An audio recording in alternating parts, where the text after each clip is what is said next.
This podcast is a proud member of the Paranormality Podcast Network.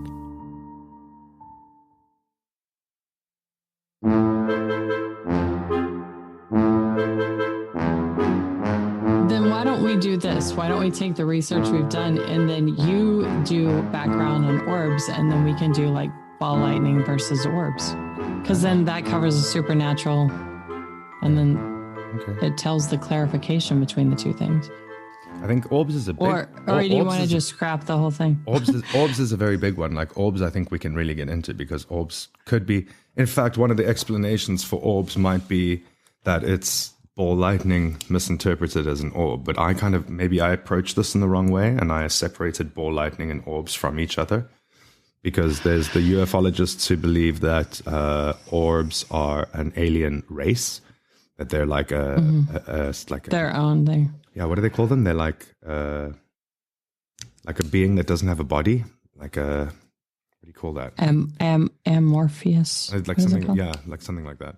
No, I'm thinking when you can't tell somebody's male or female. That's what I was messing.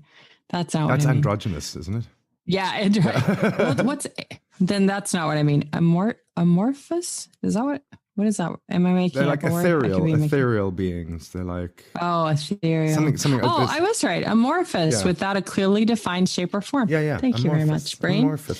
I don't even know where that came from. So there's those, like the ufologists believe that I love when my brain surprises me. And I'm words, like, oh my big God, words. how did I even know that? Press the shit out of myself. And then this, like the paranormal community thinks that they're spiritual entities. And then there's other people who think they're like interdimensional entities. So I kind of, in my mind, had those two things very separated. Maybe that's my mistake. So what we could do then is just go straight for orbs. And the bit of research I did on ball lightning, when we say sometimes confused with ball lightning. Yeah. Blah, blah, blah. And then we just slide that in. You've got both stories as well. So you've got like what was essentially ball lightning. And what is orbs as well? What is ball lightning? Maybe an orb. Maybe an orb. And then you've got the orb. I genuinely never thought about it being an orb. I'm not kidding. Well, because you got to think at 16, when your parents tell you something, you're just like, yeah, that must be it. Yeah. And my dad immediately just like said, well, it's ball lightning. So until this moment, it never even occurred to me that it might be an orb. Sure. And then when I was progressed or whatever, when I was doing my regression and I was an orb and the other thing was an orb, that's another orb story. Oh, and you were definitely not. You weren't ball lightning. All kinds of orb stories. You weren't ball lightning. Imagine that was like just your misinterpretation. Hey, and can I tell you something else? What? Since we're talking, my mom at one point she really thinks she saw a UFO.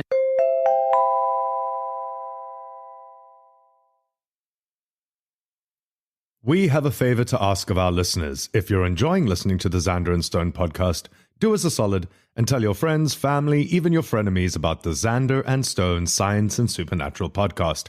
We don't mind if you share the links of our episodes on social media because sharing is caring. While you're at it, hit that subscribe or follow button on your podcast app and leave us a comment and a rating. She was going to Georgia with my family and dad. She's like such a passenger seat driver. She broke a bone in her foot that most people don't have. Okay. While putting down the imaginary brakes while my dad's driving through Atlanta traffic. Yeah. She broke a bone. And so I was like, me and my dad, I was talking to him about it. I was like, well, you know how mom is. And this is like last year. And he's like, it turns out I also had an extra bone in my foot and I broke it in the coal mines. And I was like, that's weird. So then I look it up, like these extra bones, because I'm like, where's this coming from? Yeah. I mean, to have two parents that aren't related, have the same thing.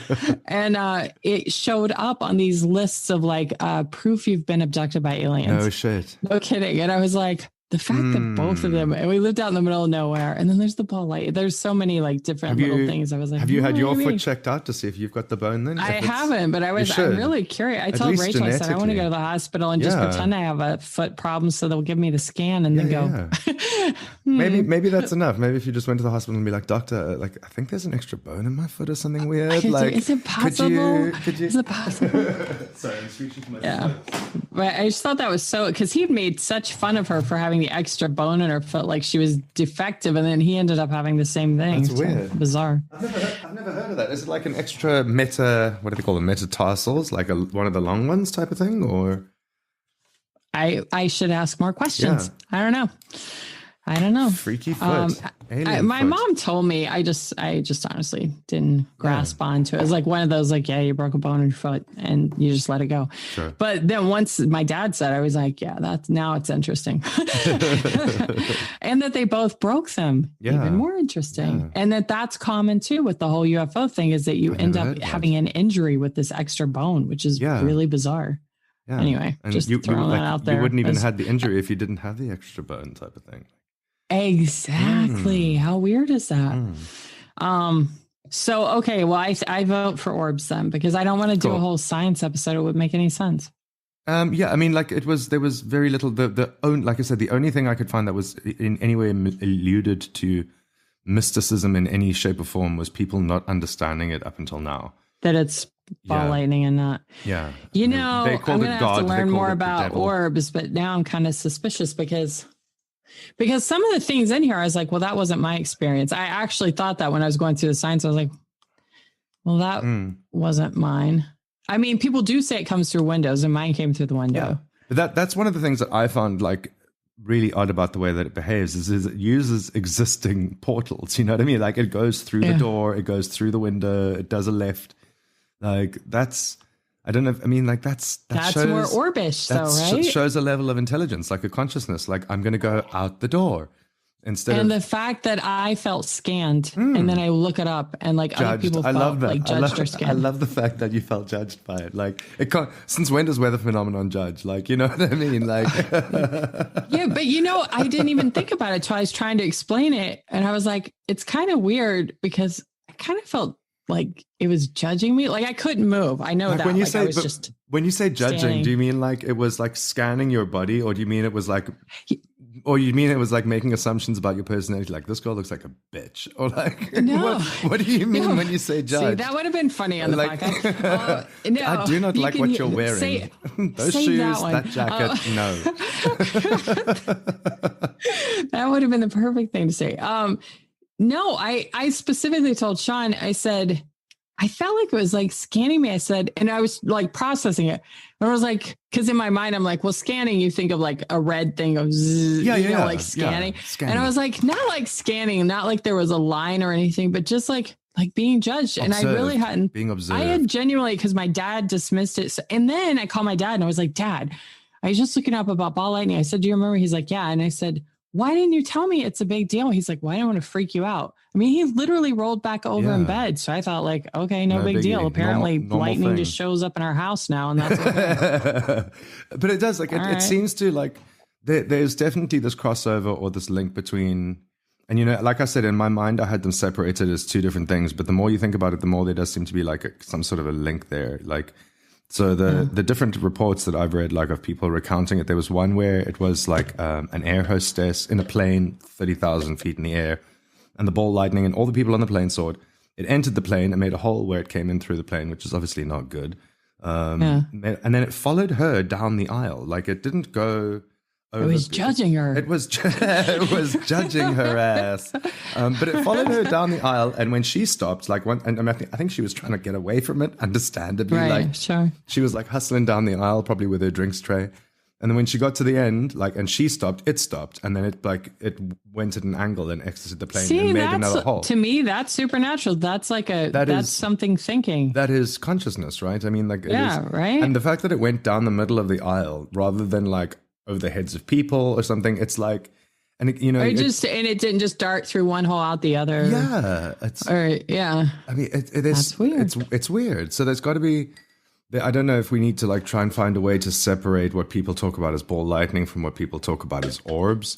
I mean, okay, the next question that I have for you then is about, by the way, I am recording this, so it might just end up as like an episode regardless, because we seem to be doing okay.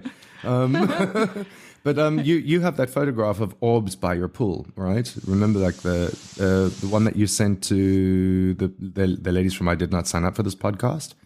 Yeah. Okay, so would you describe if I remember correctly, you described that as like a round orb. Those I described as orbs because they were perfect little circles with and connect like, and when they moved, when the picture changed, they were uniform together. Because remember, it was like 3 like this. Yeah. So it wasn't like if it was a light flare, it would have. But all 3 moved. Sure. Together. So, but then my question is, in your mind, why did you separate those orbs, and you've described them as orbs, from the ball lightning thing? Like, what's like, you've seen them with your own eyes. Because my daddy told me it was ball lightning. Because my daddy said so. But like, characteristically, like, were they visually? I'm being serious. Huh? I mean, the characteristics of the different, like the different things that you saw. Do you, in your mind's eye or in your memory, do you perceive them as different? Did they look different to each other? Did they behave differently to each other? Well, yeah, the ones in the bush. First of all, they were green. That's A. But I had that same sense of being watched because remember, I thought my mom was there, and then I got out of the pool because I didn't want her to be like, "Oh, you've been in the pool too long," and sun and whatever. So I started taking the pictures, and then I see them driving up. So they weren't even in the house at the time, but I did have that sense of being watched. But no, like when you're honestly, I've just never had a chance to sort of process anything other than my dad had said it was ball lightning. Then later on, I researched it because nobody knew what ball lightning was. And my original direction was it was ball lightning. So I never strayed from that thought. But I didn't ask my dad what was in the bush. So I made my own assumption that it was orbs. But it's weird because like they seem like... I guess. I just never really occurred to me that it might be orbs. Characteristically, they seem like the same thing. They're round. Well, the one that came into my room was like... I mean, I'm showing you, but I'd say like this big. How big is that? Like the size of a grapefruit? Bigger than a grape. I mean, a little bigger than a grape. Why are the size references? Why do we always reference things by fruit? It was like the size of a... Well, I said before, it was like, this is what I said originally. It was like a really big softball. Okay. Which I remember made Sean laugh because he's like, what is that? He's like a volley. I was like, not quite like a volley, like a softball and like in between. Okay. But it was by the window. And of course, like I'm away from it. So I have to keep that in mind as far as size goes. A cantaloupe. It's about the size of a cantaloupe. Cantaloupe. Okay, good. All right. I interrupted you, so it was by the side. But it did this like, in fact, what I put on the cover, that blue. Okay. That I found one like what I saw. It was like blue, and it had it did have an electric hum, like a zzz, like that. And I couldn't move. And again, I don't even remember waking up. I just was standing there and I'm staring at it, which that's weird. And actually, at first, I thought I was dreaming because I'd been reading A Wrinkle in Time at the time because I loved this book when I was 16.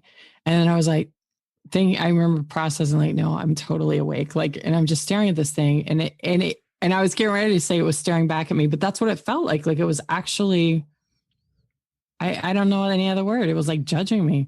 Yeah. And then all of a sudden, it like went. It's not like I saw it disappear, but it just went zzz, and then it was gone. It was gone. It made that noise like this.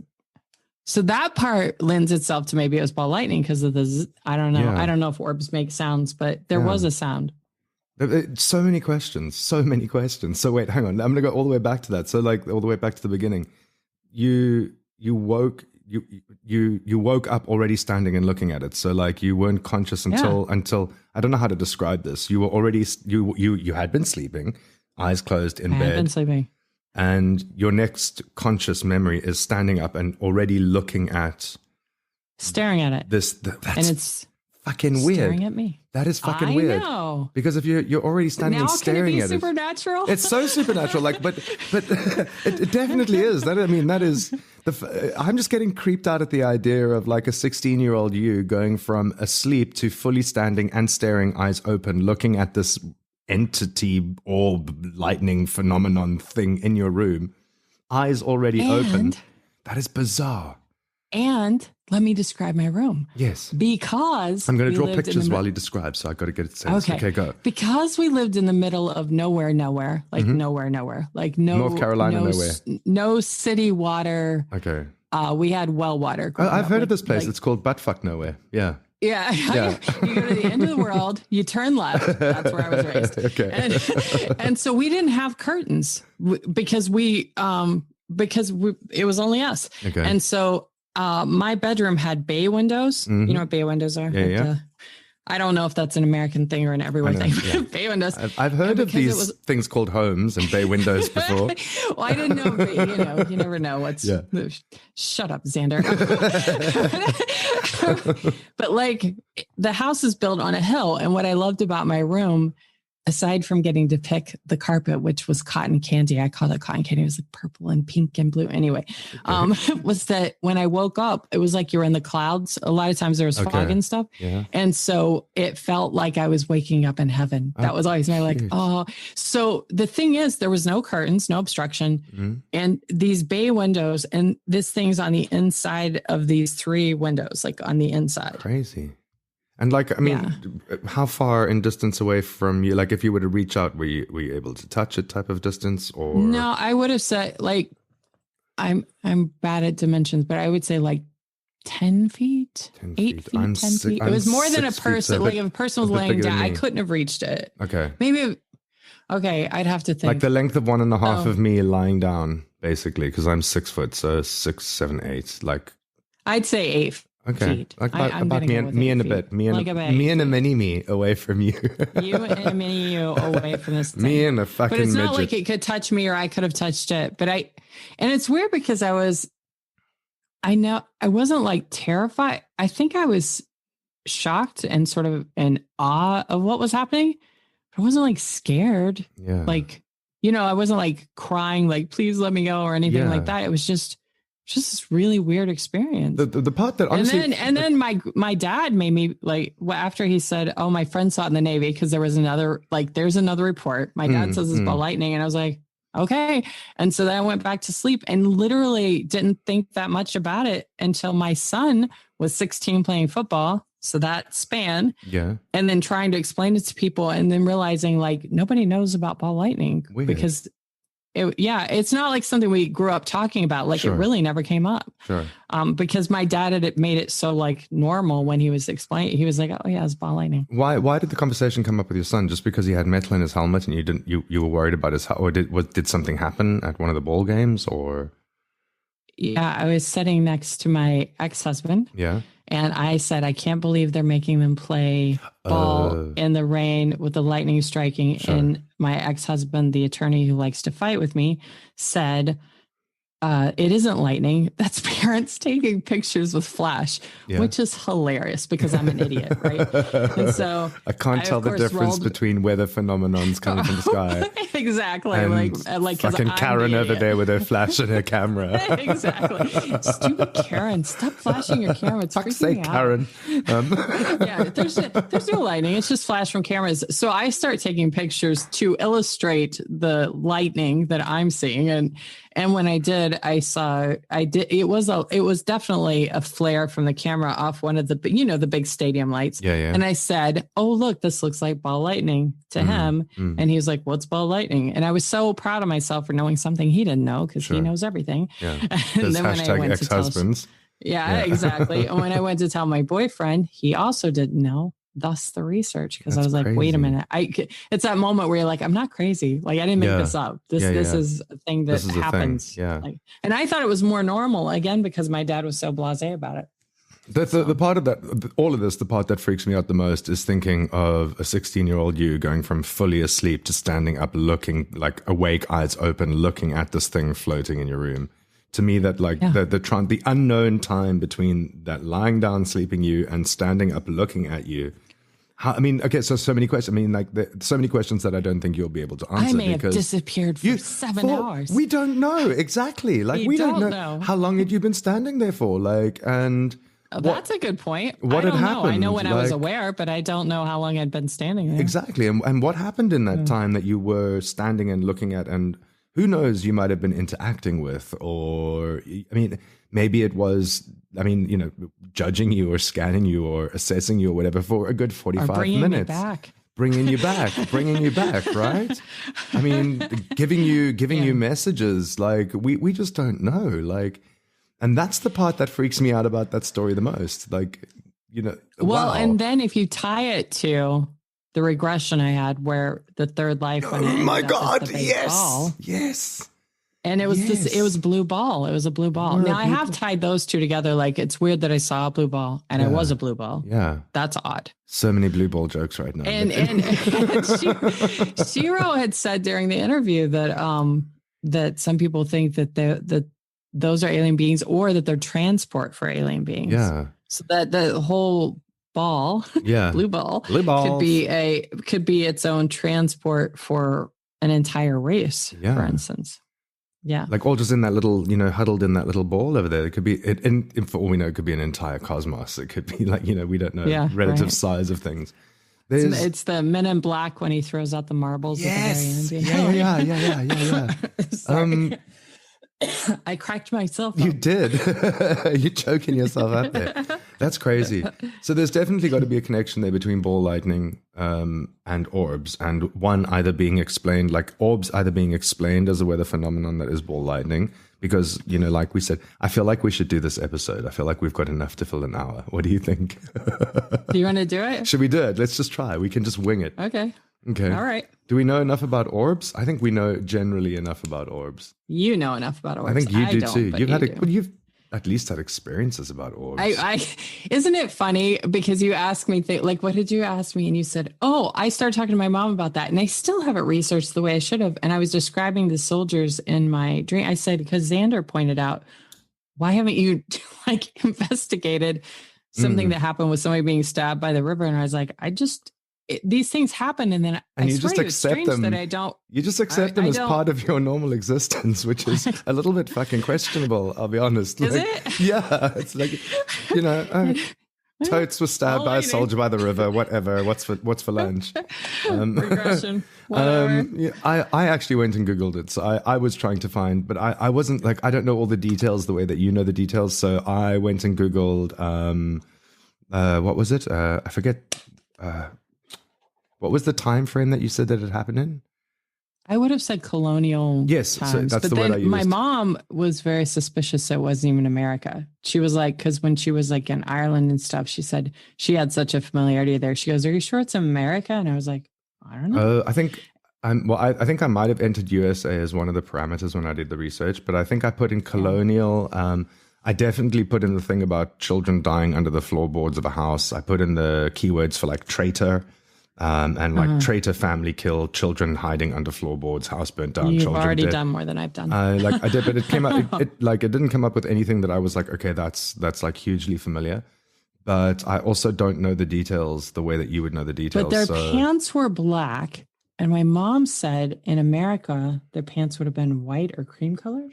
Okay, I don't know. The Union soldiers and things like that. Right, yeah. And so she sent me a couple pictures of different countries that had the black uniform, but it hadn't occurred to me that black would have been different for us. So black sounds to me like it was British because they had black and red, I think. Let me have a quick Goog. British. Well, it was black and red, like that dark, like crimson red almost, though, not like bright red. I think like you said it was crimson red. Yeah. Like but they like are. Blood. Yeah, they are. Is British, it? Yeah. And this fucking British killed me. Typical. Bastards. Why do I like that accent? I should be really wary of that accent. Like the British Army definitely wear black pants and a red jacket. Though, like in their days, if they were fighting in America, your mom is right, they would have been blue or cream, according to the Goog. Okay. But like the more, so maybe it wasn't in America then. It could also depend on the ranking. So like it looks like some wore blue and some wore black. So maybe it had to do with like their ranking. She did mention that ranking would have made a difference. Yeah. So interesting stuff. Interesting. Yeah, but definitely. Yeah, my dad said Ball Lightning, and I went with it. So that is so until this very episode. now we're making all sorts of connections. Yeah. Well, I did. I mean, I think even when I told you, I said a lot of weird things have happened to me, and I explained the ball lightning, and then I had the regression. And then when David Bowie died, I was doing a post for Facebook, and I was trying to find a cool quote by David Bowie. And when I did, I saw the blue, because it was like the thing. Oh, because the other thing was when I was doing this deep meditation, I was in the center of this Now I found pictures of it, the sphere. But when I explained it to Sean, I said it was like we used to. I used to be a puppeteer. He used to do balloons, so you know what I was talking about. But you would make this, you blow this balloon and you pull the middle into the core to make an apple. Okay. And that's what I was in the middle of. And so when I went to look up David Bowie, all of a sudden there was a picture of the thing I'd been trying to explain. I don't know where. And then I found out later that David Bowie thinks he was an alien and Pleiadian and all that stuff. And I was like, oh, so that's why he was coming up. But there were all these connections of this blue light that came from my meditation, from ball lightning, from regression. Yeah. Now the orbs and the bushes were green. And your parents both having a weird extra bone in their foot. Like what? Like we're all pretty convinced. You can't even say that on the podcast because people will be like, "Oh, she's from West Virginia. It was probably." That's what I worry about. Like, yeah, I know they would be like, "Oh, well, they're probably sister and brother." So probably genetic. That's why I started with unrelated. I feel very defensive about this. You know, like how and whatever we talk about on any episode of the podcast, it always comes back to being aliens. Guess what the answer to you is? Well, aliens. And this one, if we're going to do it, just because I was going to throw out a little supernaturally thing here, because when I went through the 10, I made up a list because I kept finding different answers and so, like this.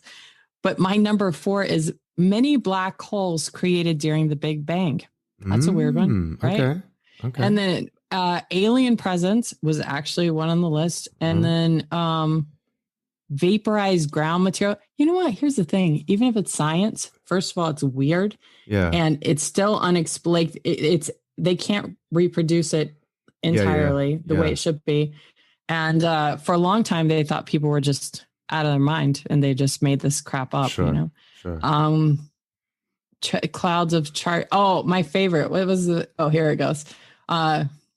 Providing basis for the long lifespan, bouncing movements. So basically lightning embryos. Isn't that a great term? Cute, lightning embryos. Lightning embryos, little baby lightnings. Because they think one of the theories, but it's like a very thin one because there's so many parts of it that wouldn't explain like the movement and the erratic and all that, but that it's like a ball of air and it traps the light inside. Okay. Again, that's more miraculous than if it was, supernatural. That's a pretty big fucking ball of air. Like that's right. That's because air is like what the tiniest of molecules, right? And then to hold the light inside, and then to bunch together as if they were creating like some sort of an orb or like a shell around it. Like that's the cooperation of a little bit of air particles, hydrogen and oxygen. See, that's the part where it gets really a little complicated is the difference between science and the paranormals, because there was this one interview with somebody talking about Moses parting the Red Sea and about drowning the Israelites. And they were like, oh, well, our science has proven that it was only 4 feet of water. And the person came back and said, isn't it a bigger miracle that they drowned the Israelites in 4 feet of water? Yeah. like when you start arguing the other side, you're like, isn't that also a miracle? Yeah. or I read this book. It was called The Walkabout in Australia. And it's this whole thing, but she had been taken by the Aborigines and whatever, and they could communicate telepathically. And she was just in awe. And he said, my people are in awe that you can call someone with 25 cents across the world. Cause it's when there were payphones. Yeah. And it's like, well, yeah, that's a miracle too. Like even if it's even if you can prove it with science, does that make it any less of a miracle? Less of a miracle, right? Like, yeah. And it's still fascinating and weird and strange and, that is so true, because even the things that we can explain, like with the existence of our sun and all of these fucking amazing atoms and nuclear explosions going off a bajillion times a second in itself is a miracle. So it's kind of like the miracle of science, right?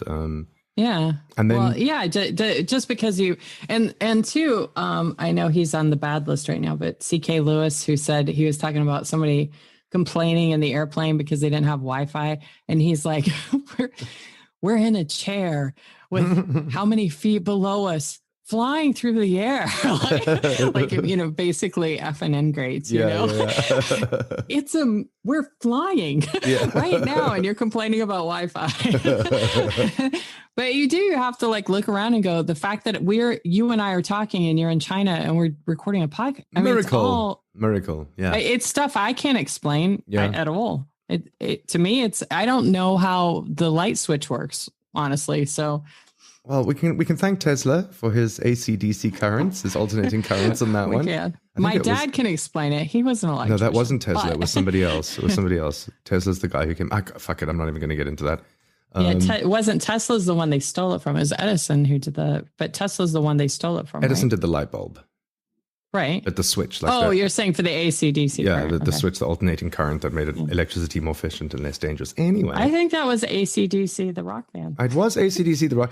Fun story. I was back in South Africa on a holiday from China, and I found out that AC/DC in their senior citizen type of years, which is what they are, they were playing at some like benefit concert in South Africa somewhere, but they were landing at Cape Town International Airport. So guess who went and hung out at Cape Town International Airport? Did you? Hoping to see AC/DC. And then when I got there, I ended up sitting in a coffee shop where I knew, because I'd basically given up, because I was like, I actually have no idea what these dudes would look like now. Like, beard. You know what I mean? Top. Like ZZ Top. Like I was sitting there thinking like, having this like mental image in my mind of what AC/DC looked like on the cover of their albums from the fucking 80s. And then I was like, okay, it's like 2017. I have no idea what these dudes are going to look like. I was like, 4 old men could walk past me and I'd be like, are you guys AC/DC? Are you guys AC/DC? And if they said yes, you'd be like, okay. Okay. I was like, that is the most un-rockstar fan group like thing to ever be, is just walking up to old people in the airport, hilarious. Asking them if they're rock stars. Do you know how they got their name? I know a lot of like Christian conspiracies. I've heard after Christ the devil comes is one of the acronyms, AC/DC. Obviously but the truth of it, no, I don't. One of the sisters of the band members, it was on like the mini bake oven. It said AC/DC. So she read it off and they named it that. I was like, because I heard all the conspiracy theories growing up, and I was like, well, that's a really boring story for an exciting name, isn't it? It was just like on a mini bake oven. She's like, AC/DC. Okay. And it's talking about the alternating current. Yeah, that's all that was about. How boring. Okay, I don't know if we do we want to go back and start recording this from the beginning, or do we just want to carry on chatting? And we'll just keep talking. Hey, did you know what else I found that you won't play because you don't think it's a miracle? Since I did the research. It's up to you. What do you want to do? Okay, let's go. I don't know, because okay, let's just go back to the beginning and start again. It is kind of fun. We've had fun banter. We have had fun doing this. Like I just had this like thing playing in my head. This is probably one of our best episodes. This is what I'm thinking. We don't give a shit. Like totally informal. I'm thinking like I might just maybe we should always be doing this. Just let's not research topics and see what the fuck we come up with. We'll do like the bare minimum. I actually researched it though, Xander. I researched it. I did too, but my research led to fucking nowhere. It was terribly boring. And now you know how I feel when you make me try to find the science of the other stuff. The science of demonic possession. You're like, feeling. Come on. What the hell am I gonna say? It's sleep paralysis again. So well, I mean, it's mental disorders. Again, it's always the fucking mental disorders. I was so happy not to see shadow people or sleep paralysis this time. Finally, one that doesn't cover those something two different. Deep sleep. Well, I mean, if this little banter that we've had going, and we've had it going on for quite a while now, we're good 40 minutes in. We're at least one of our episodes in already. If this does make it onto the podcast stream, I hope the listeners are understanding of the fact that this is just one of those unscripted, unedited, just us shooting the breeze. Yeah, well, I just want to make sure that our listeners understand the origin story. Like, I did the research for all the science and had this personal experience, and then I come on and Xander's like, "This is bullshit. I didn't say it was bullshit. We're not going to do it." I didn't say it was bullshit. I didn't say it was bullshit. You discredited everything. I discredited the paranormal side of it, and I think they'll hear this. If let me take you back to 20 minutes ago, when I said that it was orbs are a completely different thing to ball lightning, and in my mind I had them separated. But the more we talk about this conversation, the more I'm convinced that they're possibly one and the same thing. That either all orbs are ball lightning or all ball lightning are orbs. Maybe it's like a Boolean circle, you know, like they have that overlap, like right in the middle is where the sweet spot. Yeah. So you get this. I think maybe I saw the baby of ball lightning and an orb. Maybe like ball lightning and orb got busy and I saw the baby. And which one was the baby? Was it the weird 16-year-old waking up out of, or was it the one by the pool when your mom was coming home? No, the one by the pool was aliens. There's just no. I want to know how you're making that distinction though. Like, what makes you feel so that those two things were not the same? No, actually, at this point now, I'm wondering if the first ones were aliens because well, two, having researched this, like I told you, like several of the things, I was like, well, that wasn't exactly my experience. And now I want to learn more about orbs because maybe that's more my experience. But because my dad said specifically it was ball lightning, I've just sort of clung to that idea that it was ball lightning. So yeah, in your mind, you had them when you go separated. back into your childhood and you start going, why do I think that? Probably because culturally or religiously or just because of your mom family said. And you just never take the time to sort of question it. Like I was told it was ball lightning. So that the only distinction was that I was told that it was ball lightning. If somebody had looked at what I saw I didn't see at the pool, what the camera saw at the pool and said, oh, well, that's ball lightning. I'd probably think that was ball lightning too. I'd be like, oh, that's weird. That was probably ball lightning. It's green, but we'll just roll with it. Does your dad listen to the podcast? Would he hear this episode? Would he hear? He does not listen to the podcast. What is it with family not listening to the podcast? They were like, we will support you. And then you're like, actually, I can see the location download stats and I can see where you are. And there's fuck all downloads for there. So thanks for that. You know, what you just said is the reason I have not introduced him to our podcast. The first time he hears the F-bomb, he's going to be like, what are you doing? I wish you better than this. Just tell him. It's not me. It's Xander. It's not me. Yeah. I only say them off air. We edit those F-bombs out. There's a whole other reel of those. There's a gag reel. He's a really nice boy. Those are for the blooper reels. Fuck a lot. He just says fuck a lot. But like, it's part of his culture. He's a fucking South African. He didn't have the good parent raising that I had. Obviously, I am trying to make him a better person. Podcast by podcast. That's what your plan has been all along. Is just like one episode at a time, just slowly. Make me how to boil a frog. How to make me a better human. You're probably writing a fucking self-help book, like a how-to book on the side there, aren't you? I know you. I might let my dad listen to this one now. You've always got something going on. Now that he understands the strategy. Trying to bring him to Jesus, Daddy. Bringing him to Jesus. I'm trying. I'm doing the best I can with what I've got. There was another like a ball lightning story that I found on Reddit. And before I go into this, like Missouri, what do I need to know about Missouri? Like, is Missouri, would we consider that like a metropolis? Is Missouri a state? What do I need to? Missouri's like she's shaking her head. Missouri's a state, right? I know, like so everyone can hear. No, I mean it's more southern vibes. Yeah, southern vibes. I wasn't sure about Missouri or where Missouri was, or if it was a state. It's a state, right? It's a state. It is a state. Missouri's a state. And what famous cities are in Missouri? Columbia. St. Louis. Columbia University is in Missouri, isn't it? St. Louis. St. Louis is in Missouri. Okay. So anyway, there was this Did you hear my hesitation? I'm like, yeah, that makes sense. I think I learned that in grade school. Sounds about right. I mean, I wouldn't know. But there was this one dude in Missouri. Now it's all coming back to me. And I think I heard this on the Strange Sessions. Where St. Louis is a city, and it is in Missouri. I just confirmed it with Google. Okay, go ahead. You gave it a Goog. But I remember from the Strange Sessions when they did one of their episodes on like weird facts about Missouri. So it's definitely a state. So you can pronounce it. I did know that one. You can pronounce it Missouri. Missouri, he said. What the fuck did I just say? Missouri. Missouri. It sounds French when Missouri. you say it. It sounds like misery. Oh my God, that's what happened. The French people got there and they're like, this place is miserable. I feel misery. And they were like, oh, Missouri, I like that. Yeah. That's exactly how it happened. That's in a little history lesson for everyone. Yeah. How the state actually got its name. Another fun fact that isn't true on the Xander. Missouri. This place is miserable. Sidebar. We're just spitballing. Sidebar, absolute sidebar. When I was in like grade, oh God, it must have been like grade 8 or 9 or something like that. My history teacher, because history was one of the subjects that I took, we could pick our subjects by then, and I took history. And my history teacher was this very Afrikaans man called Mr. Swart. You know, like Afrikaans people roll their R's when they talk, especially when they speak English. It kind of like in Afrikaans you roll your R, but when they speak English, obviously it sounds a little bit odd. So you like the red dress.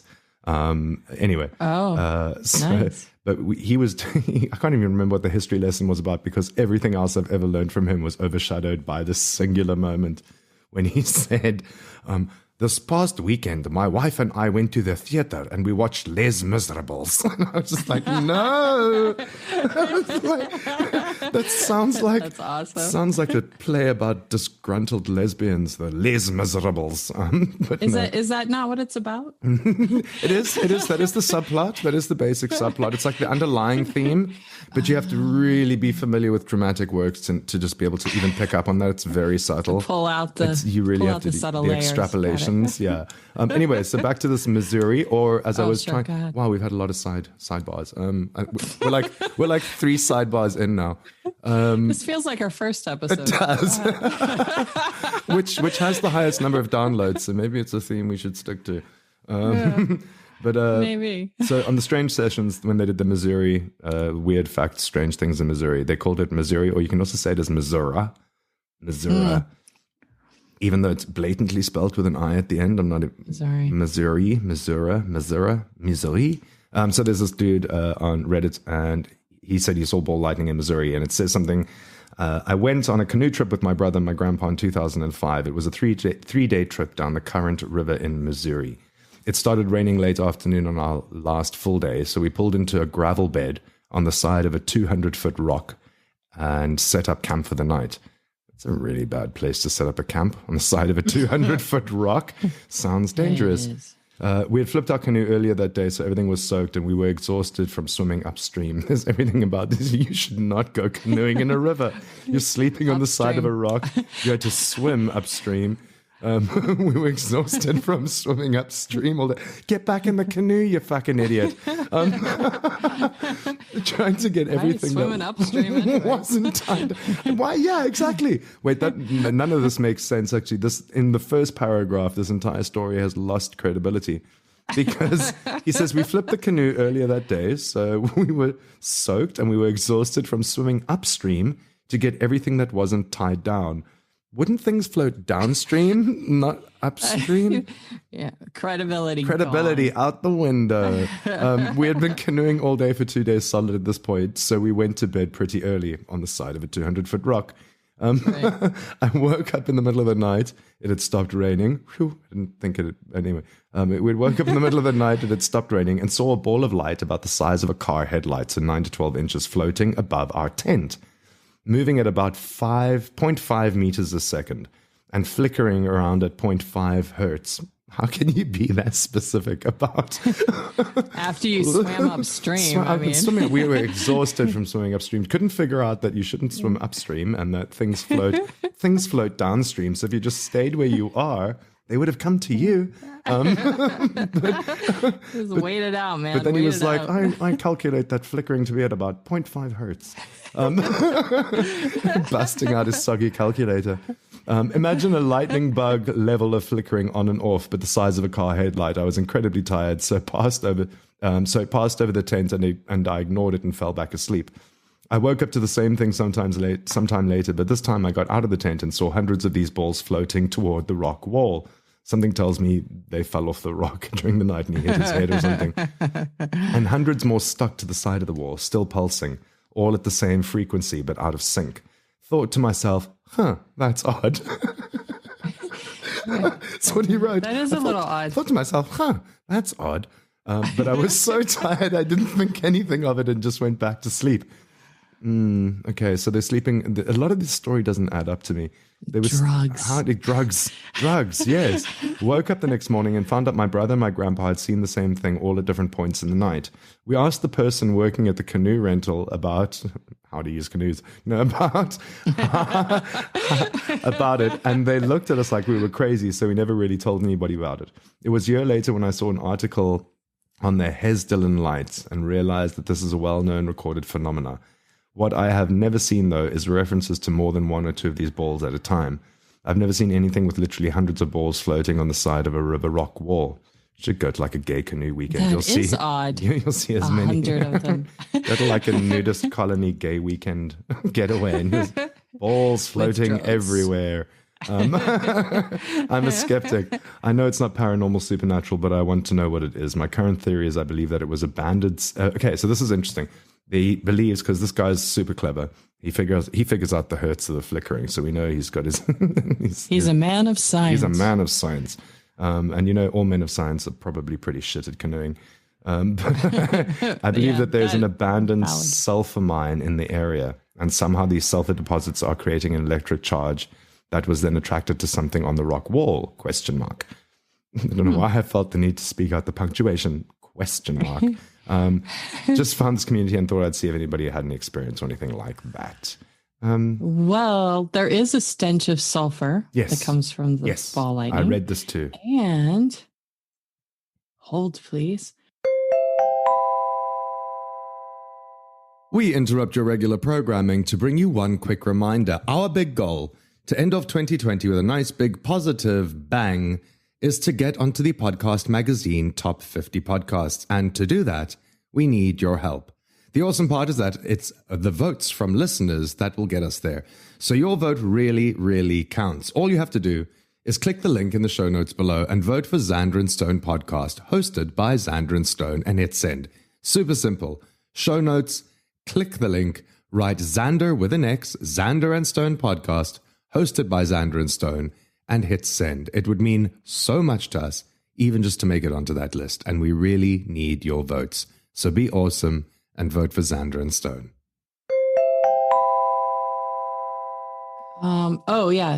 With the silicon theory is that the soil combines with oxygen and carbon and turns into pure silicon vapor and then condenses into fine dust. And then they also thinks that materials other than silicon, such as aluminum and iron metals, may also cause the orbs. They use the word orbs. And that any atmospheric charge, not necessarily lightning, may explain why ball lightning has been sighted near power poles, electric fitters, and even active faults.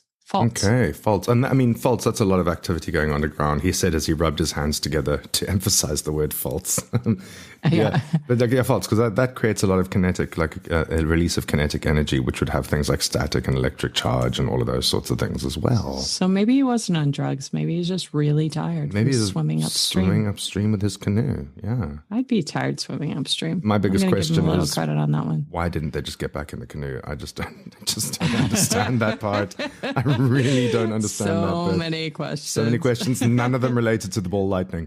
It's all about your skills as a canoeer.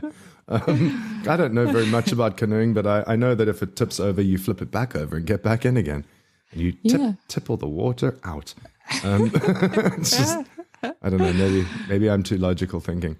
But I've read, when I was doing my research about ball lightning, and subsequently now that we're talking about orbs as well, the behavior of ball lightning is absolutely fucking weird, because it really does seem to have a conscious behavior. Like we said, it chooses to exit and enter via existing architectural portals. I feel so fancy when I say that. Architectural portals.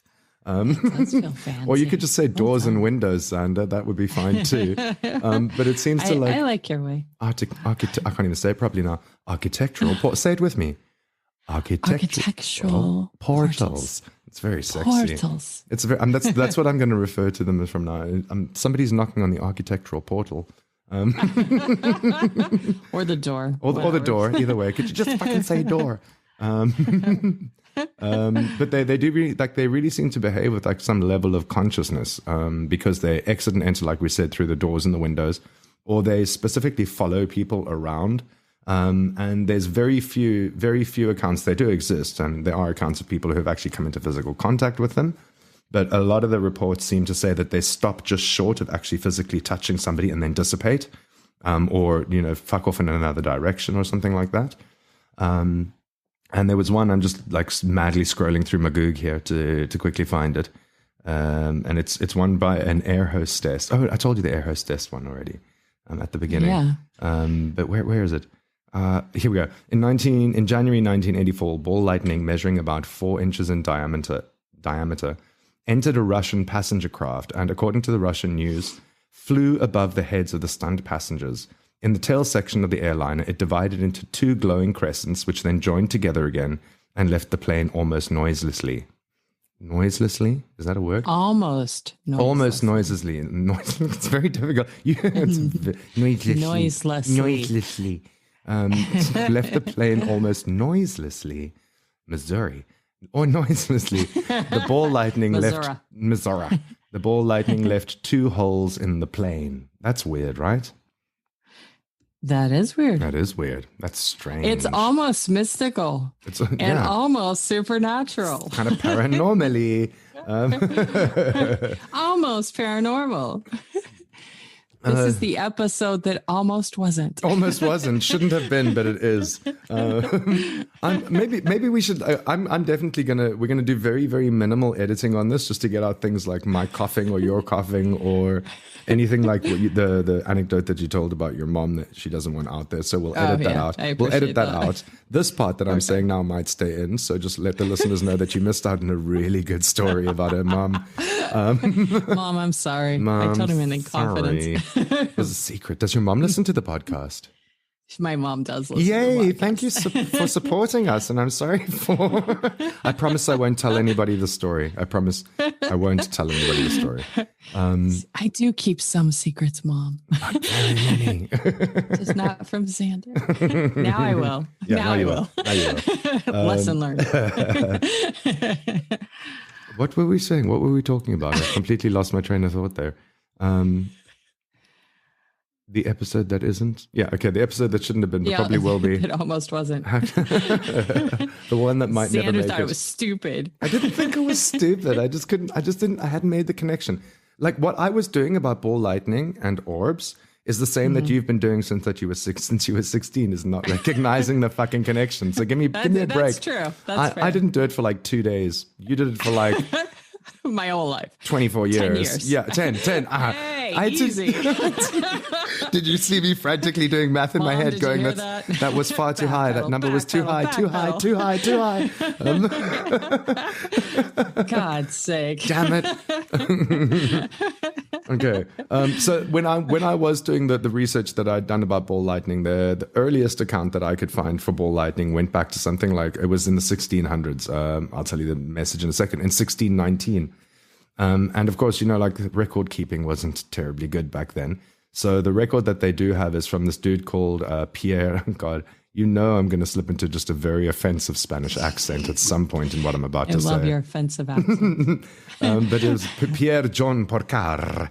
I'm going to roll my R's and probably sound more Afrikaans in Spanish.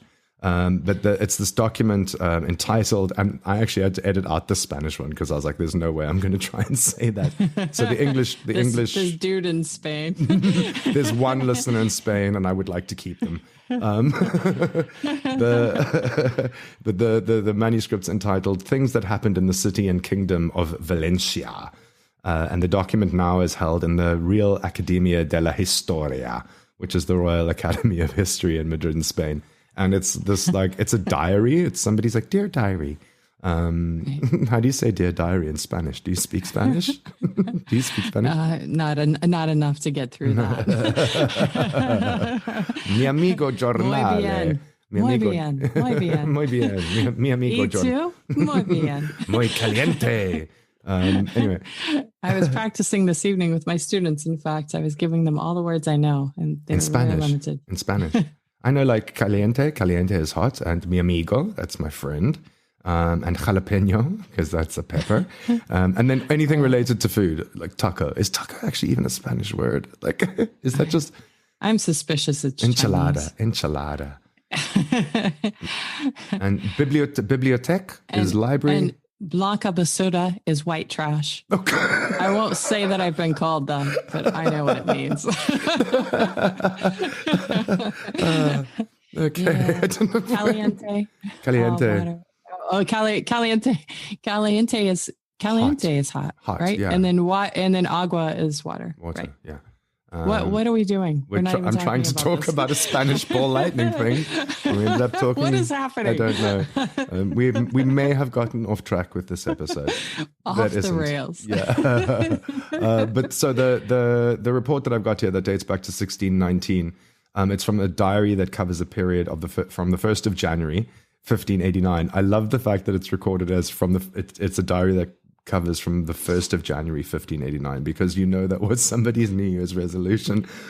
They did it for 12 days. Back in the 1600s, they were like, I will keep a diary from starting in the new year. I shall record my many thoughts. That are only January. Just like January 1st and 2nd, and then fuck it. But it's a diary that covers the period from the 1st of January 1589 to the 30th of December 1628. So that's pretty impressive. He stuck to it for a while. He did. And it includes 3,392 records covering a wide range of social, political, environmental, and astronomical topics. But the account of the ball lightning is the one that stands out the most. And the translation into English about this account, written at the monastery of Pi. So, I would say that is Pi. I would say that is pi. Let's all say that is pi from now on. I think yes, we have confirmed that it is pi. It is pi, or it could be p. I don't know. I was trying to Spanish people. How would they say pi? P. I really don't know. I'm going with pi. Let's go with pi. Okay, so the lightning in the monastery of Pi at Oliva. Yeah, Oliva, not Olivia. Oliva. So it probably means olive. But Friday the 18th of October, 1619, St. Luke's Day at 8 p.m. at the Monastery of Pi of Oliva, Francis.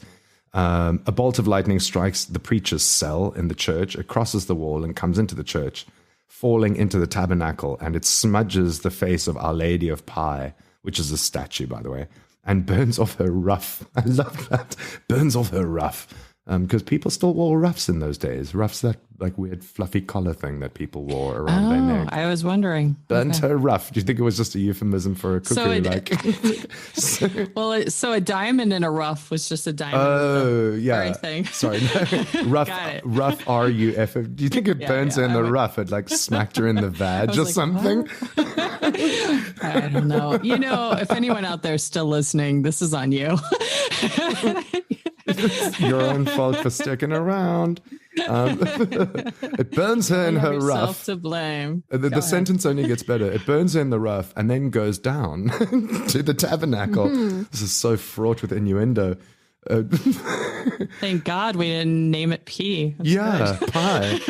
So okay, let me recap. Let me recap here. A bolt of lightning. It strikes at the preacher's cell, crosses the wall, comes into the church, and falls into the tabernacle, where it then smudges the face of a statue, which is called Our Lady of Pi. It burns off her ruff and goes down into the tabernacle and opens it. Jesus, it's so fraught with innuendo. You're making this I'm up. not. There's no way I'm going to buy that you're reading this. This is true. And it overturns the Jerusalem cross and then hits the ground. In the church, a father, a priest father, saw the lightning was like a burning rolling vessel above the altar. It exited by the choir, which I'm assuming is a place, and then rolled by the cloisters. So many words. Rolled by the cloisters and climbed up the stairs. That's sexy. This is very sexy. I'm gonna do this whole thing in a very sexy porno voice. Hang on, wait, because it just takes on a whole new meaning. Another reason my dad doesn't listen to podcasts. He doesn't need to hear it. Okay, wait. On Friday the 18th of October, 1619. I'm not going to do it. It's going to take too long. All right. No, please. I was into it. St. Luke's Day, 8 p.m. at the Monastery of Pi on Oliva, Francis. A bolt of lightning strikes at the preacher's cell, crosses the wall, and then comes into the church. and falling to the tabernacle, smudges the face of Our Lady of Pie and burns her rough, goes down on the tabernacle and opens it and overturns her Jerusalem cross before it hits the ground. In the church, this is like a whole graze, like 50 Shades of Grey. This is like 20 Shades of Ball Lightning. You're going straight to hell. I am. Just so I you know. am. I am. There's just no question now. I am. It exited by the choir and rolled by the cloisters and climbed up the stairs. Descending the stairs were Father Sulla and Father Garoni Sulla, who were brothers. There's a big shock because they had the same fucking last name, didn't they? With Father Sulla and Father Garoni Sulla, who were brothers. They lowered their heads to the ball of fire, and sick with fear, the aforementioned Garoni Sulla died. God, how dramatic. He just fell dead. You laughed. People were such weak bitches back in the day. Like, come on. Going to hell. But he can't. I mean, how weak? Like, there's got to be some sort of pre-existing medical condition, because you don't just see a ball of lightning and then drop dead to the floor from fear. I didn't. You didn't. You're I still felt here. judged, but You I felt didn't judged. Die, and I was You- 16. Maybe, I was 16. Maybe he felt like he was just that judged. Like he had just been so judged he couldn't even I carry was on still anymore. innocent. Yeah. So I felt pretty good to go. Maybe he thought the ball lightning saw all of his sins. Anyway, so the aforementioned Garoni Sulla died.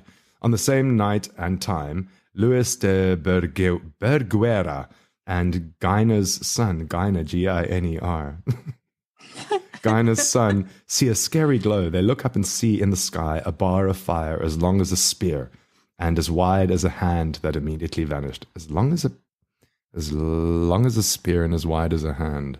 That's, I mean, whose hands are we talking about? Anyway, okay.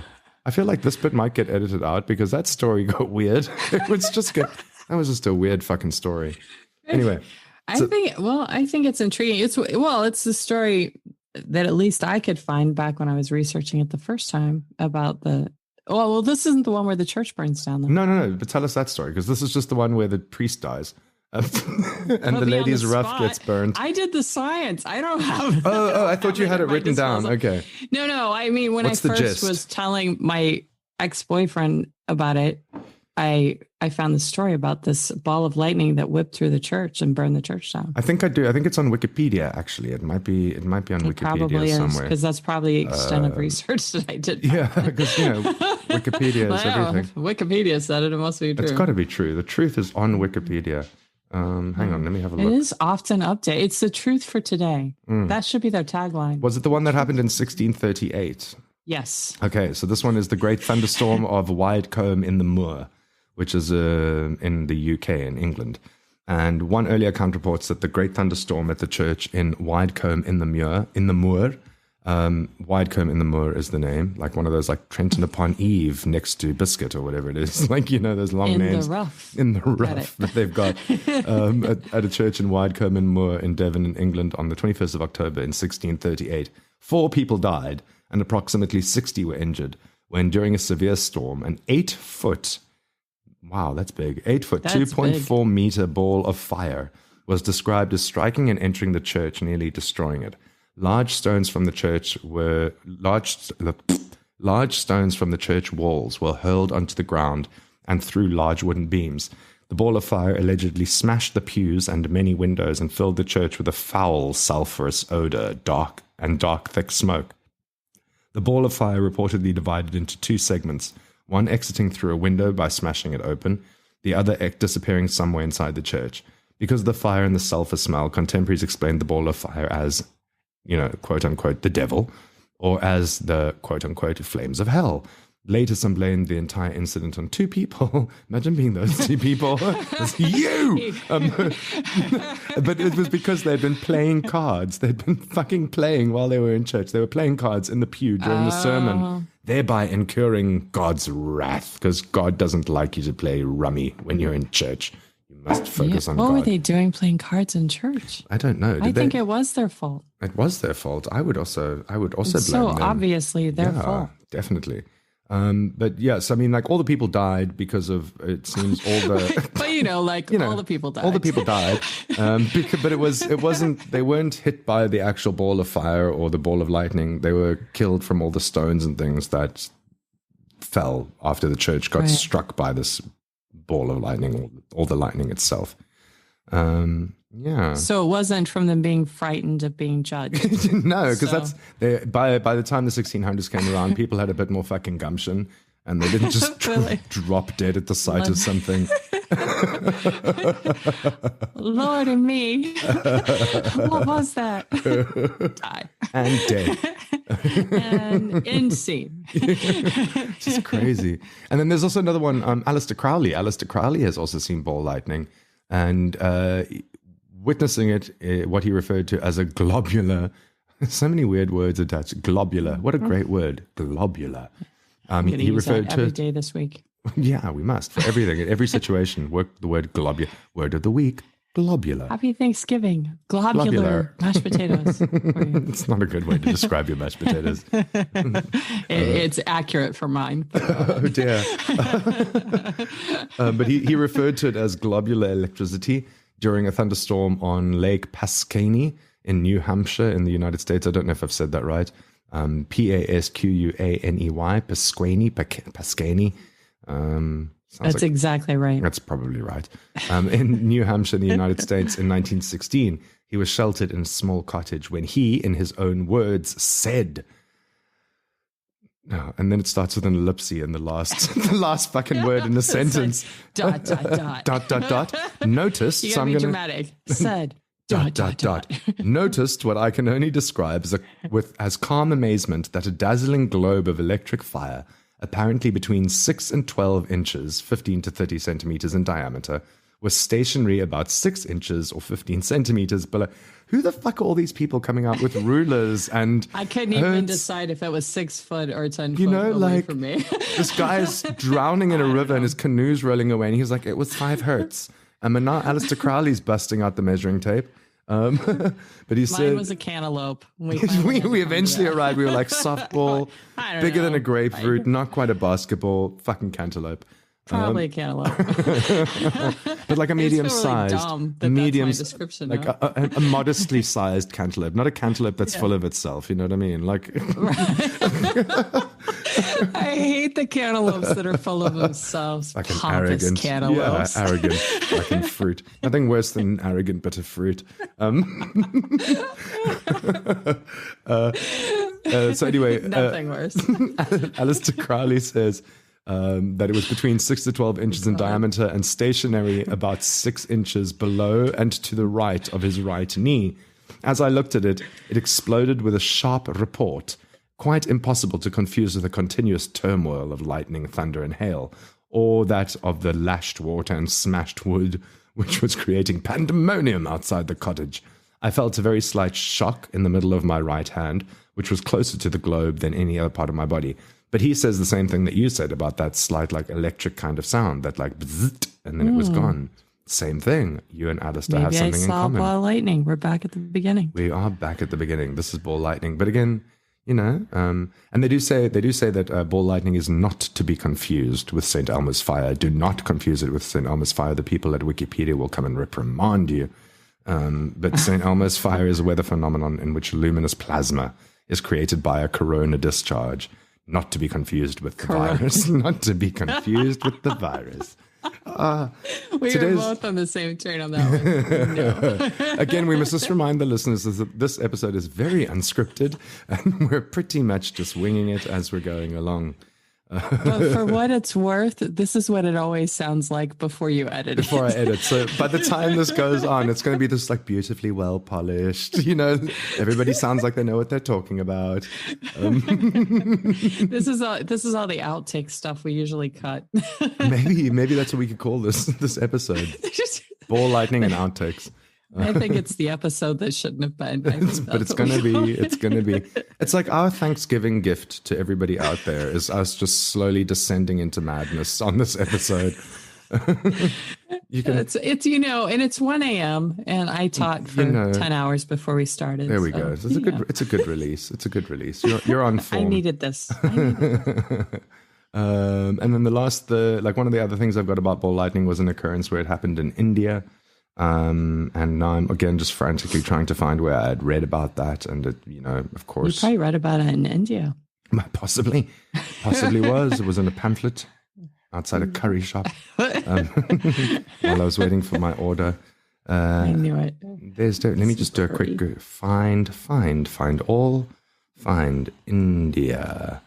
Oh, no, God. Oh, no. Okay, maybe I was wrong. Maybe I didn't find anything. Dear. Should have sworn. Oh, here we go. On the 30th of April in 1877, a ball of lightning entered the Golden Temple at Amritsar in India and exited through the side door, more of them using the architectural portals. Several people observed the ball, and the incident is inscribed on the front wall of the Darshani Dahodi. Whatever the fuck that is. What is the... Oh, yes, good. It's inscribed on the wall, you say. Excellent. Good. I'm just wondering how many hells you're going to go to. Like, how many different religions, versions of hells are you going to end up in? It looks like, to me, it looks like it's a temple, which I'm sure we could have all arrived at. Which is why we shouldn't mock it. Yeah. But go ahead. Not mocking, just, it's a golden temple in India. It's gold. It's a temple, and there's probably some statues and shit. So if you ever need with ruffs, yes, and engravings of ball lightning out the front. So glad I learned a new word tonight. Yes, ruff. You're rough. Oh, rough. Awesome. Okay. Anything else on your side that you'd like to say about orbs or ball lightning? Wait, that was it? What was it? About the India thing. Yeah, that's it. That's it just went in, went out. Went out. Didn't touch anybody, didn't hurt anybody. Boring. I was waiting for people to pass out or die and you to laugh about it. Dead. So, and then they died. Everybody that's was like the end of everything. Probably meditating at the time or something. Everybody was too busy. They were doing that. Yeah, on my end, do you want me to go through the 10 things that or 8 or whatever I found that the reasons that there is balls of lightning? Yes, please do. Please do. Okay. So so in 1970, ball lightning researcher Stanley Singer suggested there were 3 essential features any successful model explaining the phenomenon had to account for. So it had to be the duration of ball lightning, its floating motion, and its sudden disappearance. The problem is that all of these theories, none of them can meet all of the criteria. But some scientists believe it's standing waves of electromagnetic radiation to plasma clouds. Some people say it's short-circuiting power lines. Again, that would only happen if you're right by a power line. Sure. St. Elmo's fire, which you referenced. My personal favorite, many black holes created during the Big Bang. And they're just what? How could like a mini black hole suddenly appear in your bedroom? You know what I mean? Like... That I'm just glad it didn't take me down. But that kind of implies that they're, like if it's, then they're kind of just floating around the planet at all times. There's a mini black hole happening somewhere right now. Like right now. This podcast.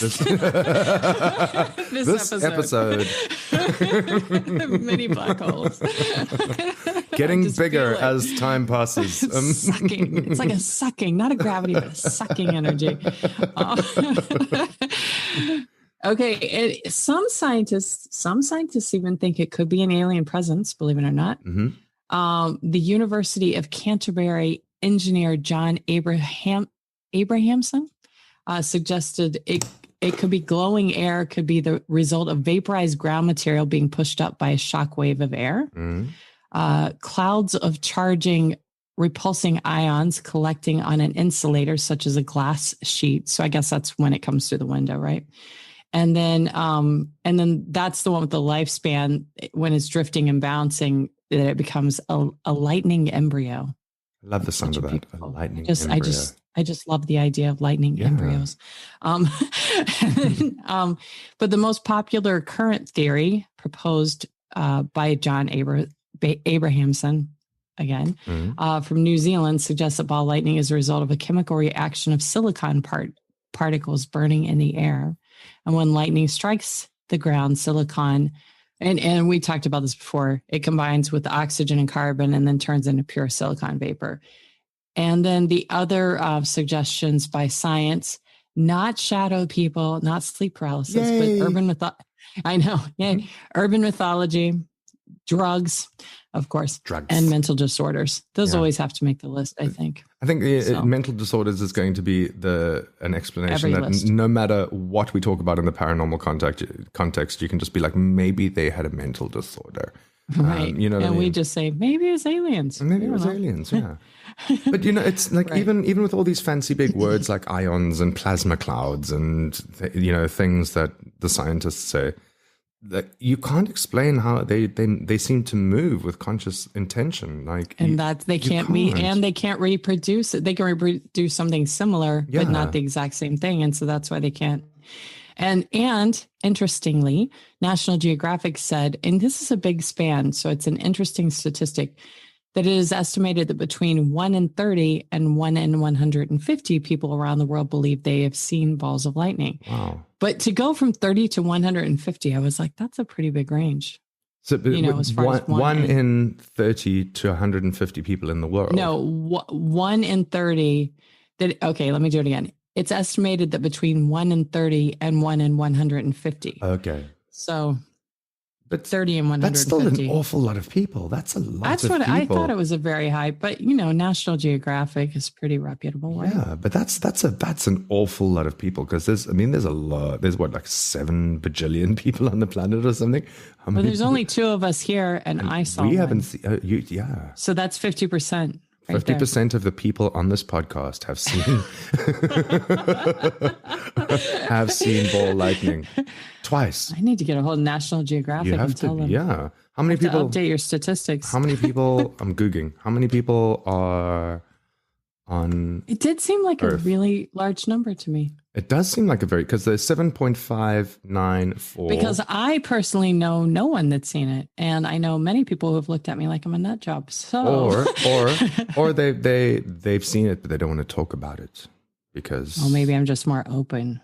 I suppose if you said to them like, "Hey, so how do you bring that up in conversation?" By the way, I don't. Okay. I put it on my Tinder profile. Has sleep paralysis. And I saw a ball lightning once. Could have been an orb. We don't know now. Could have been an orb. Lots of doubt. It's a bigger mystery now that we did the podcast. we have something happened to me. That's all I'm saying. We've basically just made more questions. But there's 7.594 billion people on the planet as of 2018, according to the Google. And now I see the tab where it's, so for 2020, they've estimated it around 7.8 billion people. I don't know how to do the math for this. I was so excited to see. You're like, where were you going with that? Like, but if you have painted yourself into a room, because there's no way you're going to be able to do the math now. But so wait, hang on, I can. So of the 7, I'm going to get laughed at by everybody who listens to this podcast when they listen to me try and do this. I'm going to laugh at you regardless. 7.8. How many zeros? How many zeros does? Okay, wait, I'll just use the word billion. There we go. Divided. That's my dog. You just if anyone's put the B, wondering. and you're good to go. Okay, good. Yeah. Divided by 150. Please give me the answer. Google.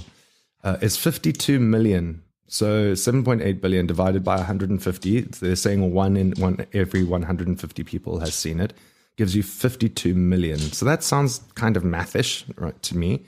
It sounds mathish, but now I feel like we're discrediting National Geographic. We're not. I don't buy that. Maybe 52. No, I'm just saying that maybe 52 million people on the planet have all seen ball lightning, and that makes it a very We would like anyone who has ever seen ball lightning to listen to this podcast and weigh in. All we need to get a good statistic is 52 million and 1 people to listen to this episode.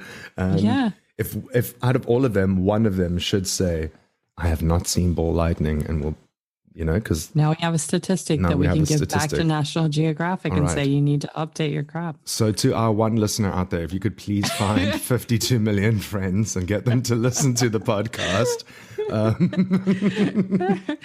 Somebody needs to be driving this. It's going to be a lot of Instagram posts. Facebook is definitely... Renee, if you're listening. This is your job now. Facebook is... We should totally get Renee as our intern. I wonder if she'd be down for that. Exactly. Actually, Renee, so one of our listeners, Renee here in China, she's just recently started her own small catering company from home. And she makes, her and her husband... because like in China at the moment, it's everything's shit. Oh, that's something I've told you, but I haven't told everybody else who's not listening. So we had a case of coronavirus in the district that I live in Tianjin in China, And please bear in mind, there are 2.6 million people in the district that I live in, which is crazy. But it's still, the total of the number of people that in the city that I live in is around 20 million people, which is crazy. It's like half the population of the country that I come from. But so 2.6 million people in the district that I live in. We had a coronavirus case, one guy.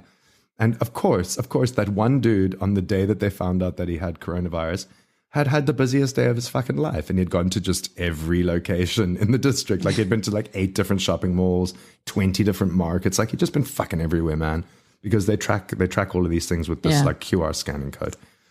So from Thursday up until it's still kind of on like a semi-lockdown thing. Like services are not functioning as complete normal, but it's a little bit normal. But we basically, the Chinese government or the local district government, they tested 2.6 million people in 3 days. That is fucking impressive. That's insane. And all for free. Like we didn't have to pay anything. The Chinese government pays for everything. But they tested 2.6 million people in 3 days, and not a single other positive case was found. Everybody else's. Really? So 2.6 negative cases, yeah.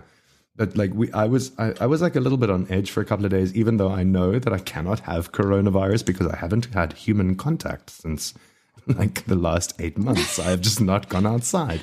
That also explains so much about this episode. So much. We are peaking here. This is what isolation madness does to you. This is what happens if you're in solitary confinement for like 11 months. You start a podcast. Right. This is what they should do to criminals in solitary confinement. Give them a fucking microphone. Let them that's what we need. We need the criminals talking. Yeah, that's sure. Genius. Anyway, but so like I haven't had any contact. I had zero doubt in my mind that I would have coronavirus, but there's always that like 0.0009% chance that you're like, oh shit, what if? Like, what if somebody coughed and floated in through my window or whatever the fuck it might be?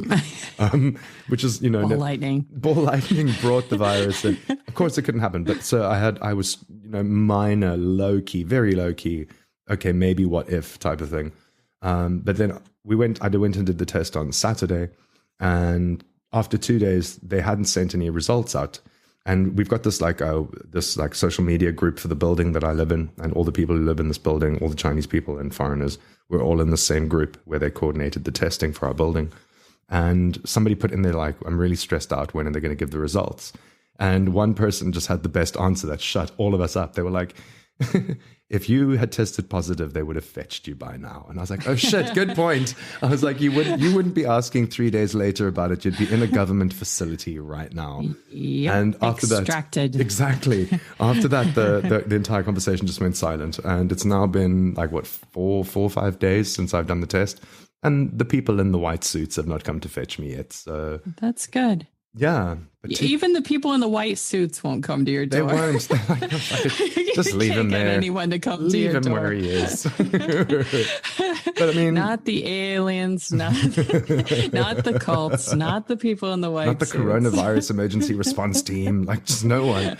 But I'm just like, it's so impressive that they tested 2.6 million people in 3 days. Done, China. Fucking amazing. That is impressive. Fucking amazing. If anybody can do it, China can. They built a hospital in 7 days. Okay, so back to topic. I've got another story here that I found on. What were you talking about? With balls or something. I don't know. Dead priests, right. dead Blue priests and balls or something. Yeah. But there's another one here that's from liveabout.com. I don't know. You usually have a look at liveabout.com, don't you? They have lots of sciencey stuff. Did you look at this one about ball lightning, perchance? I don't know. I looked at several, trying to impress you, but it didn't you always work do. this time. You impress me anyway. So this one is an incident that occurred in Bavaria in 1921. A 9-year-old girl and her uncle were on the first floor of a building during a severe thunderstorm. Ball lightning appeared on the left side of the windowsill. The ball then fell to the floor, where it jumped up and down once or twice. Then it started to roll slowly towards the observers across the wooden floor, leaving no marks. It was translucent, and the rapidly changing colors showed spots of light green, crimson, light blue, and pale yellow. It then rolled towards the tile stove, crept up the iron parts, leaving a deep groove about the width and depth of a thumb, and then it exploded in the air vent. And that's the reason I like that story is because it rolled across wood, and wood, it does not conduct electricity. So it's not like the wooden floor could keep its charge going. I understand, like, when it hit the iron conducts electricity, I think. So I can understand it maybe being attracted to that. But the fact that it rolled across a wooden floor, that's weird. So nothing was keeping it alive. It was alive or charged by its own. Had its own consciousness, if you will. Yes. And it didn't. And why would it not leave a mark on wood, but it would leave a mark in something as hard as iron? That's what I thought was weird. Weird shit, man. Weird shit. So you do feel like there's some supernatural to this, then? I just want to clarify. I am convinced. Yeah, my opinion has been changed. Maybe that's what we should change the concept of our podcast to, just like change my mind. You know what I mean? But yeah, I do. Like, I think I don't think, and again, I apologize for having separated these things in my mind into ball lightning and orbs as their own thing. I think there is some sort of connection there, whether it is that people have seen ball lightning and interpreted them as orbs, or the vice versa, or one of them is mimicking the other one. Now that's interesting. So are orbs mimicking ball lightning? Is ball lightning mimicking an orb? When you say mimicking too many times, it starts to sound wrong to yourself. Or did the orbs come up with this master plan to create this weather phenomenon to do the great cover-up for their It's just like the idea that it's a weather phenomenon. Like, when you think of something like weather, you think like, okay, let's think thunder and lightning for weather. That's this like magnificent, like display of Mother Nature's force, lightning crashing down and things like that. But to be such a contained, like no other weather phenomenon I can think of is a contained, independent, you know what I mean? Like just floating midair. Like, it's... Well, and it wasn't raining or storming. It had been earlier. In fairness, when I went to sleep, I remember it was storming, but it wasn't storming or raining when that happened at my place either. It was totally separate. It just like, it doesn't seem like, it seems to almost in a way defy my very basic law and understanding of physics, because it is suspended in air. It is either motionless and then beginning to move, or it's following a very specific path when it's moving, using staring at you, or staring at you, judging you.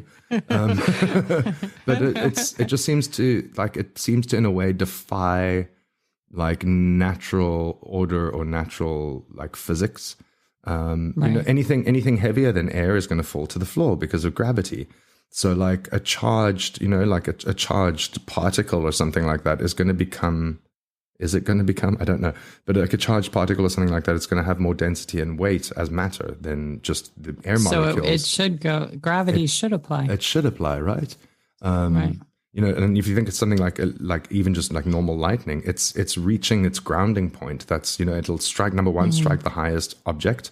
But that object also has to have be able to attract an electric charge. There's so many things that just defy explanation when it comes to the physics. And I know fuck all about physics, but this one doesn't seem to make too much sense. Yeah, Physically, how do you say that? Feels almost paranormal. It does. Little weird. A little bit weird. Okay, so we're an hour and 30 minutes into Shooting the Breeze. I think maybe we should do some shout outs and wrap this shit up. Otherwise, we're just going to keep going. And who knows what this episode is going to end up being like. So do you have any shout outs? I'm so excited to hear it. Do you have any shout outs? For what it's worth, it was fun doing it. It was fun doing it. Maybe we should put that out to our listeners, though. So the people who hear this podcast and having had listened to our previous episodes as well, and our very first episode, which this one feels a lot like, did you enjoy this kind of Shoot the Breeze chatty format? Do you enjoy the outtakes version? Yeah. Yeah, but honestly, that's true, right? So this is an hour. We're going on to an hour and a half now. If I were to edit this, we would probably be down to, well, all things considered, we'd probably be down to about 15 minutes of usable content. Yeah. With substance. If we actually want substance, we're down to 9 minutes. 9 minutes and 2 seconds. So if you enjoyed this episode, let us know, because then we're going to keep producing episodes in this format where we don't research a damn thing. And we just come and talk. Make it up as we go. We just chat. Okay, so have you got any? So tell us what episode format you like. Do you like more formal? Do you like this? Do you want us to keep doing a bit of both? Maybe we could do like one of these every 3 weeks or so. Every fourth episode is just us talking shit. Or maybe every fourth episode is us actually being serious about podcasting. I'm just excited to hear you do math ever. 7.8. I thought I did quite well. Every full moon. We will do this episode. We will do this. Is it a full moon now? I think we missed the full moon. That was Halloween. Every Thanksgiving. It's the 30th. It's the 30th, yeah. I think. Really? I think I looked it up recently because the students were being wild and I thought it must be the full moon, but it was just teenagers. I know that Halloween was a full moon because it's very rare that full moons happen on Halloween once every quadrillion years or something. November 30th. Really? I called it. Nice. Great. Well, I had looked it up before. I didn't intuitively know it, but Close enough. November 30th at 4:30 a.m. Eastern Standard Time. That does not apply to you. It doesn't. It says Eastern. It does not apply to you. 4:30 p.m. No, but there'll also be a full moon in China on that time, just at a different time zone. I'm aware. I just wanted you to know Eastern Time didn't apply to you. Noted. Thank you. Okay. Okay. Who are you giving shout outs to? Who are you giving shout outs to this week? My shout out is to you, Xander. Why? We didn't even say who each other are. Oh, that's Stone, by the way. We didn't even know that we were recording. Yeah. Just to be clear, we didn't even know we were recording. That's Xander. And that's Stone. And together we are Xander and Stone podcast. And if it's out there. And it's weird. We're going to talk about it. We are at length. It's good. We got our intro out of the way. We got the intro out of the way at the end. That's useful. Now, yeah, my only shout out is to you. Okay. So. Well, I don't know if it's. Let me just check the date quickly. Okay, no, it's too early for that now. But somebody's got a birthday coming, and it's not me. It's not me. Mine's gone now. Was it wonderful? Was it everything you hoped it would be? It was everything I hoped it would be, considering the fact that I am not leaving my apartment and I am self quarantined at the moment. But in respect to that, Corona discharge. Yeah. With respect to that, it was absolutely everything I expected it to be. Yes. Nice. All right, so my shout-outs are going to go to, and I might have to apologize to them for doing shout-outs to them on this particular episode. We're just sorry to everyone, just in general. Just in general, as like a general apology. My shout-out is going to go to Cameron from California, who I was chatting with on Instagram this morning, and he really enjoys listening to our show, so thank you, Cameron. And then the other one is to John, and John is the brother of Mel, and Mel does, this is already getting way down the garden path. But Mel does the sideshow with Mel and Shana podcast, and she also has a podcast with her brother. His name is John, and their podcast is called, I'm gonna fuck this up. It's called in my mind, the name that I remember this podcast to be is the Tangenital Downpour, which is obviously something so like when you're on a tangent, it's tangential, so it's called the Tangential Downpour. But in my mind, I'm like, no, it's called Tangential Downpour. So my excerpt from Les Miserables. From Les Miserables, yeah. But my shout out then is to John. John also enjoys our show as well, and we'll squeeze in a little shout out to Shana as well, because I know that Shana listens too. So those are my shout outs. Do we have any housekeeping? Yeah, make better podcasts. Do your fucking research. We just did our introduction 5 seconds ago. Very. Oh, there was one thing. Okay, so there's two things. There was one thing. No, there's two. So the first one is, oh God, I can't believe I'm going to say this. We're trying to get onto that podcast magazine top 50. I just think we could probably blow past that one this episode. Talk about that on the next episode, next time. Tune in next time for when we take this for seriously. A serious podcast. No, we're trying to get onto the podcast magazine's top 50, and it's done by listeners voting. So if you look in the show notes below, there'll be a link that says podcast magazine top 50. Click that link, and it'll take you to the voting page. You just put in the name Xander and Stone and hosts Xander and Stone, and then you would have voted for us. So just fucking vote for us anyway, because you've got nothing better to do with your time. You've already made it an hour and a half into this episode, so clearly you've got nothing better to do. If you're still listening, that's the least you can do, really. Come on. And then the last thing for us. I had this listed as like a conversation that you and I should just have as part of like a little mini production meeting before or after. But good. Now that we're here, go for it now. You're fired. No. I'm half the logo. You assured me that was my safety net. No, what I want. We've spoken about this before. We never really settled on anything. So like the My Favorite Murder podcast, they've got their murderinos, which are all their fans, and they're called murderinos. And the Strange Session has their strangers. And we need a name for our people. We do. The Zambonis. That is exactly, that is, I was on the same wavelength as you. I was like the Zoners, Xoners, because that's Xander and Stone. Zoners. I like that. Right, Zoners. But spelt with an X, because Xander is spelt with an X. And on my own podcast, we'll have Stoners. There we go. Zoners and Stoners. Okay, so I'm going to write Zoner. I just made a note and put a square around it, and that's important. This is the sound of my squares around notes. That is. But I want to. So if maybe the listeners have an idea on a little quirky name that we can call. We had a few. Like we were going to call them the Stoners, which. But then we were worried about the people that don't smoke pot. Yeah, and like those two people. both those people that haven't seen Ball Lightning or Orbs or had any paranormal experiences. Right. Typical. So the stoners, but we thought, maybe the connotations, not everybody would be keen for that. Nobody's going to proudly be like, I'm a stoner. Or if we make like merchandise stickers that's like, I'm a stoner, no one's going to be putting it on their car. They would in Arizona. It's legal here now. Yay! So it's been decriminalized in Cape Town for many, many, many years. They decriminalized it a long time ago. So you're allowed to have it at your home for personal use. You're obviously not allowed to try like. What else would you use it for? Exactly.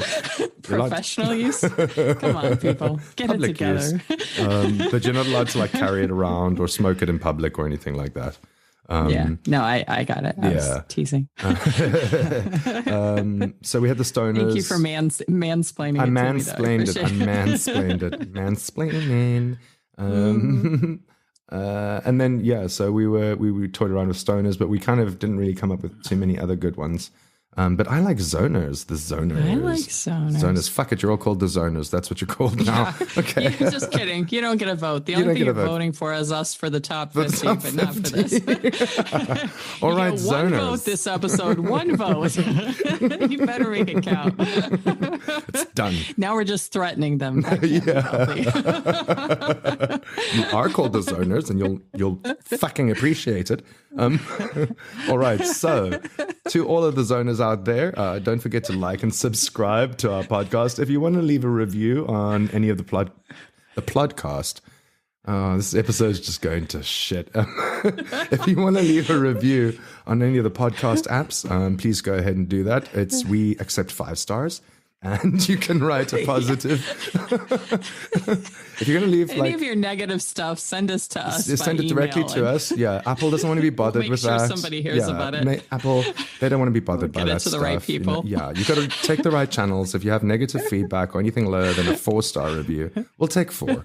Anything lower than a 4-star, what you want to do is direct that information directly to us at shutyourfuckingface@gmail.com. And now you've cursed at them. We're on a whole new low this episode. But please do like and subscribe. And you can find us on any of the podcast apps. We're on Apple Podcasts, iTunes, Spotify, Stitcher, Google Podcasts, and anywhere you listen to your podcasts. And of course, we hope that you'll come back and listen to us again. Try out some of our other episodes if this isn't your cup if you didn't like this one, go back to the more serious episodes. Go Shadow People was pretty strong. I don't know. There was some good stuff there. There was some pretty good decent stuff. One. There was some good stuff in that one. But we like the episodes moving forward as well. We're going to be doing a whole bunch of UFO content, which I am very, very excited about. I'm thrilled now. This has reinvigorated me. Thank you. Good. So from me, Xander. And me, Stone. If it's out there. And it's weird. We're going to talk about it. We're going to talk about it. We couldn't even sync that up at the end. Oh, God. We hope you enjoyed today's episode. If you want to reach out to us and tell us your story, You can go and leave us a voice note on the Xanderstone website by following the link in the show notes below. Or you can email us on info@excesspodcast.com, find us on Instagram @excesspodcast, and on Twitter @XanderStone10.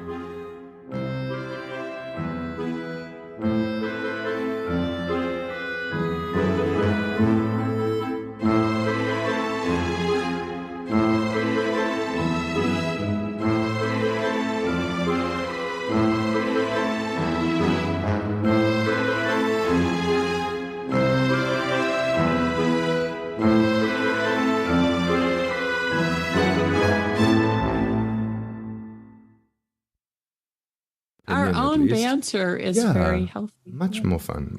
I mean, it's offensive, but it's funny. Offensive is fine.